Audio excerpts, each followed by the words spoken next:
ಪೆಹಲ್ಗಾಮ್ನಲ್ಲಿ ನಡೆದ ಅಮಾಯಕರ ಹತ್ಯೆಗೆ ಪ್ರತೀಕಾರವಾಗಿ ಇವತ್ತು ಆಪರೇಷನ್ ಸಿಂಧೂರ ಕಾರ್ಯಾಚರಣೆಯನ್ನು ನಡೆಸಿದ್ದಾರೆ. ಇದರಲ್ಲಿ ಹಲವು ಉಗ್ರರನ್ನ ಈಗಾಗಲೇ ಹೊಡೆದುರುಳಿಸಲಾಗಿದೆ.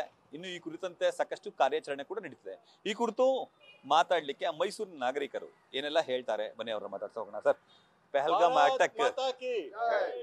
ಪೆಹಲ್ಗಾಮ್ ಅಟ್ಯಾಕ್ಗೆ ಸಂಬಂಧಪಟ್ಟಂತೆ ಈಗ ಪ್ರತೀಕಾರವಾಗಿ ಆಪರೇಷನ್ ಸಿಂಧೂರ್ ನಡೀತಿದೆ. ನಿಮ್ಮ ಪ್ರತಿಕ್ರಿಯೆ? ಮೌಲಾನಾ ಅಜರ್ನ 14 ಸಂಬಂಧಿಕರು ಮಟಾಶ್ ಆಗಿದ್ದಾರೆ.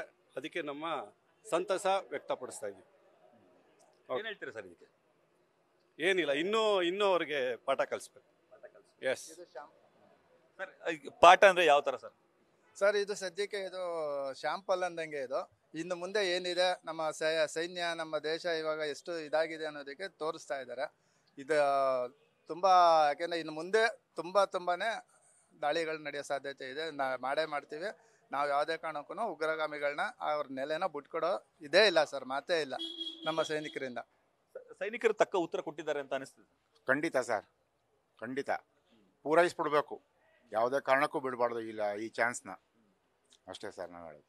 ಸರ್, ಈಗ ಸಾಕಷ್ಟು ಉಗ್ರರ ನೆಲೆಗಳ ಮೇಲೆ ದಾಳಿ ಆಗಿದೆ ಸರ್. ಹಲವರು ಉಗ್ರರನ್ನ ಈಗ ಧ್ವಂಸ ಮಾಡಿದ್ದಾರೆ. ನಿರೀಕ್ಷೆ ಏನಿದೆ ಸರ್ ಭಾರತದ ಮೇಲೆ? ಭಾರತದ ಮೇಲೆ ತುಂಬಾ ನಿರೀಕ್ಷೆ ಇದೆ ಸರ್. ಅವ್ರನ್ನ ಯಾವುದೇ ಕಾರಣಕ್ಕೂ ಬಿಡಬಾರ್ದು, ಪೂರೈಸ್ಬಿಡ್ಬೇಕು ಈ ಸಲ, ಅಷ್ಟೇ. ಸರ್ ಹೇಳಿ ಸರ್, ಈ ಪೆಹಲ್ಗಾಮ್ ಅಟ್ಯಾಕ್ಗೆ ಸಂಬಂಧಪಟ್ಟಂತೆ ಪೂರಕವಾಗಿ ಭಾರತ ದಾಳಿ ಮಾಡಿದೆ. ಹಲವರನ್ನ ಈಗಾಗಲೇ ಹೊಡೆದುರುಳಿಸುವಂತ ಕೆಲಸ ಕೂಡ ಆಗಿದೆ. ಸರ್, ಇವಾಗ ಮೊದಲನೇದಾಗಿ ಏನು ಅಂತ ಹೇಳಿದ್ರೆ, ನಮ್ಮ ಸೈನಿಕರುಗಳು ನಾವು ಬಲಿಷ್ಠರು ಅನ್ನೋದನ್ನ ಎತ್ತಿ ಹಿಡಿದಿದ್ದಾರೆ. ಮತ್ತೆ ಇನ್ನೊಂದು ವಿಚಾರ ಏನಂತ ಹೇಳಿದ್ರೆ, ಈಗ ಜಮ್ಮು ಆಗ್ಬೋದು, ಶ್ರೀನಗರ ಆಗ್ಬೋದು, ಅದು ಒಂದು ಒಳ್ಳೆ ಪ್ರವಾಸೋದ್ಯಮಕ್ಕೆ ಒಳ್ಳೆ ಪ್ರವಾಸೋದ್ಯಮದ ತಾಣ ಅಂತ ಹೇಳಕ್ ಬಯಸ್ತೀನಿ. ಮೊದಲನೇದಾಗಿ ಏನು ಅಂದರೆ, ಕೇಂದ್ರ ಸರ್ಕಾರ ಮಾಡಿದಂಥ 370 ಆ್ಯಕ್ಟ್ ಇದೆಯಲ್ಲ, ಈ ಆ್ಯಕ್ಟು ಭಾಳ ಅನುಕೂಲಕರವಾಗಿರೋಂಥ ಆ್ಯಕ್ಟು. ಮತ್ತು ಇನ್ನೊಂದೇನು ಅಂತ ಹೇಳಿದ್ರೆ, ಅಲ್ಲಿನ ಜನಗಳಿಗೆ ಅಲ್ಲಿ ನಮ್ಮ ಈ ಭಾಗದಲ್ಲಿ ನಾವೇನು ಹೆಚ್ಚು ಸವಲತ್ತುಗಳು ಕೊಡ್ತೀವಿ, ಏನು ಮೂಲಭೂತ ಸೌಕರ್ಯಗಳನ್ನ ಅಲ್ಲಿ ಕೊಟ್ಟು ಅಲ್ಲಿ ಸಾಕಷ್ಟು ಏನು ಅಂತ ಹೇಳಿದ್ರೆ ಇಲ್ಲಿಗಿಂತ ಭಾಳ ಸೆನ್ಸಿಟಿವ್ ಇದೆ. ನಾವು ಕೂಡ ಪ್ರವಾಸೋದ್ಯಮದಲ್ಲಿ ಹೋದಾಗ ಸಾಕಷ್ಟು ನಾವೇನು ಪ್ರವಾಸೋದ್ಯಮದಲ್ಲಿ ಪ್ರವಾಸ ಎಂಜಾಯ್ ಮಾಡ್ಕೊಬರಲಿಲ್ಲ, ಅಲ್ಲಿ ಆಗಂತ ಆಗುವಗಳ ಬಗ್ಗೆನೂ ಪರಿಶೀಲನೆ ಮಾಡ್ಕೊಂಡ್ಬಂದ್ವಿ. ಮೊದಲನೇದಾಗಿ ನಮ್ಮ ಭಾರತ ದೇಶ ಸರ್ವಧರ್ಮಗಳನ್ನು ಆಲಂಗಿಸುವ ದೇಶ. ನಾವೆಲ್ಲ ಭಾರತೀಯರು, ನಮ್ಮ ದೇಶದಲ್ಲಿ ಎಲ್ಲರೂ ಇದ್ದಾರೆ, ಎಲ್ಲ ಜನಾಂಗದವರು ಇದ್ದಾರೆ. ಬಟ್ ಈ ದೇಶದ ವಿಚಾರ ಬಂದಾಗ ಮಾತ್ರ ನಾವೆಲ್ಲ ಒಗ್ಗೂಡ್ತೀವಿ, ಒಗ್ಗಟ್ಟಾಗಿರಬೇಕು. ಮತ್ತು ನಮ್ಮ ಸೈನಿಕರಿಗೆ ಮೊದಲನೇದಾಗಿ ಏನು ಅಂತ ಹೇಳಿದ್ರೆ ಅವ್ರಿಗೆ ನಾವು ಅಭಿನಂದನೆ ಸಲ್ಲಿಸಬೇಕು. ಈ ಉಗ್ರರನ್ನ ನಾವು ಯಾವತ್ತು ನಾಶ ಮಾಡ್ತೀವೋ ಆವಾಗಲೇ ನಮ್ಮ ದೇಶ ಉದ್ಧಾರ ಆಗೋದು. ಮತ್ತು ಇನ್ನೊಂದೇನು ಅಂತ ಹೇಳಿದ್ರೆ, ಯಾವುದೇ ಕಾರಣಕ್ಕಾದರೂ ಅಷ್ಟೇ ಹೇಳ್ತೀನಿ ಕೇಳಿ, ಇದಕ್ಕೆ ಪಕ್ಷಾತೀತವಾಗಿ ಎಲ್ಲ ಇಡೀ ದೇಶನೂ ಕೂಡ, ಇಡೀ ಪ್ರಪಂಚನೂ ಕೂಡ ಇವ್ರನ್ನ ಖಂಡಿಸುತ್ತೆ. ಏನು ಖಂಡಿಸುತ್ತೆ ಅಂತ ಹೇಳಿದ್ರೆ, ಈಗ ನೋಡಿ ಸಿಂಧೂರ ಅಂತ ಒಂದು ಇದಕ್ಕೆ ನೇಮ್ ಇಟ್ಟಿದ್ದಾರೆ ಅಂತ ಹೇಳಿದ್ರೆ ಏನು ಅಂತ ಹೇಳಿದ್ರೆ, ಅವತ್ತಿನ ದಿನ ಹೆಣ್ಣು ಮಕ್ಕಳುಗಳನ್ನ ಆ ಸಿಂಧೂರ ಅಳಿಸೋಕೆ ಹೋದ್ರು. ಅದೇ ಯಾರು ಉಗ್ರರುಗಳು ದಾಳಿ ಮಾಡಿದಾಗ, ಆ ದಾಳಿ ಮಾಡಿದಾಗ ಏನಾಯ್ತು ಅಂತ ಹೇಳಿದಾಗ, ಅದೇ ಇದರಲ್ಲಿ ಆ ಒಂದು ಮಿಷಿನ್ಗೆ ಅವರು ಸಿಂಧೂರ ಅಂತ ಇಟ್ಟು ಇವತ್ತು ಅಲ್ಲಿಂದನೇ ಅವ್ರ ಕೈಲೇ ನಾಶ ಮಾಡಿಸಿರೋದು ಒಂದು ಹೆಮ್ಮೆಯ ವಿಷಯ ಅಂತ ನಾನು ಹೇಳಿಕ್ ಬಯಸ್ತೀನಿ. ಸರ್, ಈಗ ಆಪರೇಷನ್ ಸಿಂಧೂರ ಈ ಕಾರ್ಯಾಚರಣೆ ವಿಚಾರದಲ್ಲಿ ಹಲವರನ್ನ ಈಗ ಹೊಡೆದುರುಳಿಸಲಾಗಿದೆ ಸರ್. ಇದಕ್ಕೆ ಸಂಬಂಧಪಟ್ಟಂತೆ ನಿಮ್ಮ ಪ್ರತಿಕ್ರಿಯೆ? ಈಗ ಇದು ವಾರ್ ನಡೀತಾ ಇರೋದು ತುಂಬ ಒಳ್ಳೆಯದೇ. ಕೆಲವು ಸನ್ನಿವೇಶಗಳಲ್ಲಿ ಇವರಿಗೆ ಬುದ್ಧಿ ಕಲಿಸುವಂಥ ಮಾತುಗಳನ್ನು ಮೊದಲಿಂದನೂ ಹೇಳ್ತಾನೆ ಇದ್ದೀವಿ, ಈಗಲೂ ಸಮೇತ ಭಾರತೀಯರು ಹೇಳ್ತಾನೆ ಇದ್ದೀವಿ.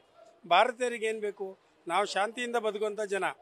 ಶಾಂತಿಯನ್ನು ಕೆಡಕಲಿಕ್ಕೆ ಯಾರು ಬಂದ್ರೂ ಭಾರತೀಯರು ಬಿಡುವುದಿಲ್ಲ ಅನ್ನೋದಕ್ಕೆ ಇದೊಂದು ಉದಾಹರಣೆ. ಇದೇ ಥರ 2-3 ಸರಿ ಕೊಟ್ಟಿದ್ದಾರೆ, ಆದ್ರೂ ಅವರಿಗೆ ಸಾಕಾಗಲಿಲ್ಲ. ಇನ್ನೂ ಹೆಚ್ಚು ಇಂಥದ್ದನ್ನು ಅವರಿಗೆ ಬುದ್ಧಿ ಕಲಿಸುವ ತನಕ, ಕೊನೆಯ ಬೀಜ ಅವರದ್ದು ಇಂಥ ಉಗ್ರ ಚಟುವಟಿಕೆ ಇರುವ ತನಕನೂ ಬಿಡಬಾರ್ದು ಅನ್ನೋದು ನಮ್ಮದು ಒಂದೇ ಉದ್ದೇಶ. ಇಷ್ಟು ಹೇಳ್ತೇನೆ ಅಷ್ಟೇ. ಸರ್, ಈಗ ಆಪರೇಷನ್ ಸಿಂಧೂರ ಅನ್ನೋ ಹೆಸರಲ್ಲಿ ಕಾರ್ಯಾಚರಣೆ ಸರ್, ಇದಕ್ಕೆ ನಿಮ್ಮ ಪ್ರತಿಕ್ರಿಯೆ? ಸರ್, ಸಿಂಧೂರ ಅಂದರೆ ನಮ್ಮ ದೇಶದಲ್ಲಿ ಅದಕ್ಕೊಂದು ಮಹತ್ವದ ಒಂದು ಬೆಲೆ ಇದೆ. ಹೆಣ್ಮಕ್ಳಿಗೆ ಸಾಮಾನ್ಯ ಸಿಂಧೂರ ಅನ್ನೋದು ಒಂದು ಗೌರವ ಸ್ಥಾನ. ಆ ಗೌರವಕ್ಕೆ ಧಕ್ಕೆ ಬಂದಾಗ ನಮ್ಮಲ್ಲಿ ಏನು ಅದಕ್ಕೆ ಉತ್ತರ ಕೊಡಬೇಕು ಅನ್ನೋದು ಮೋದಿಯವರು ಏನು ಮೋದಿಗೆ ಹೇಳಿ ಅಂತ ಹೇಳಿದರು. ಆ ಹೆಣ್ಮಕ್ಳಿಗೆ ಆಗಿರೋ ಅನ್ಯಾಯನ ಅವರು ಯಾವ ರೀತಿ ಅವರು ಖರ್ಚಿಗೆ ಕೊಡ್ತಾ ಇದ್ದಾರೆ ಅಂದರೆ ಇಡೀ ದೇಶ ನೋಡಬೇಕು, ಪ್ರಪಂಚ ನೋಡಬೇಕು, ನಮ್ಮ ಹೆಣ್ಮಕ್ಳಿಗೆ ಹೆಂಗೆ ಗೌರವ ಕೊಡ್ತೀವಿ ಅನ್ನೋದನ್ನ ತಿಳಿಬೇಕು. ಆ ರೀತಿ ಕಾರ್ಯಾಚರಣೆ ಮಾಡ್ತಾರೆ ಸರ್. ಇದಕ್ಕೆ ನಮಗೆ ಖುಷಿ ಆಗ್ತಿದೆ ಸರ್ ಈ ವಿಚಾರದಲ್ಲಿ. ಇದಿಷ್ಟು ಮೈಸೂರು ನಾಗರಿಕರ ಮಾತು. ಸಿಂಧೂರ ಅನ್ನೋ ಹೆಸರಿನಲ್ಲಿ ಸದ್ಯ ಆಪರೇಷನ್ ಮಾಡಿದ್ದಾರೆ. ಸದ್ಯ ಭಾರತದ ರಕ್ಷಣೆಗೆ ಸೈನಿಕರು ಮುಂದಾಗಿದ್ದಾರೆ. ಅವ್ರಿಗೆಲ್ಲರಿಗೂ ಕೂಡ ನಾವು ಶುಭ ಹಾರೈಕೆಗಳನ್ನ ತಿಳಿಸ್ತೀವಿ. ಹಾಗೆ ಉಗ್ರರ ಮಟ್ಟ ಹಾಕಬೇಕು ಅನ್ನೋದು ಇವರ ಓಕರ್ಲ ಅಭಿಪ್ರಾಯ ಆಗಿದೆ. ಕ್ಯಾಮ್ರಾಮನ್ ವಿನಯ್ ಜೊತೆ Ravi Pandavapura, news first Mysuru. News first ನಿರ್ಭೀತಿಯಿಂದ ನಿಮ್ಮ ಪರವಾಗಿ.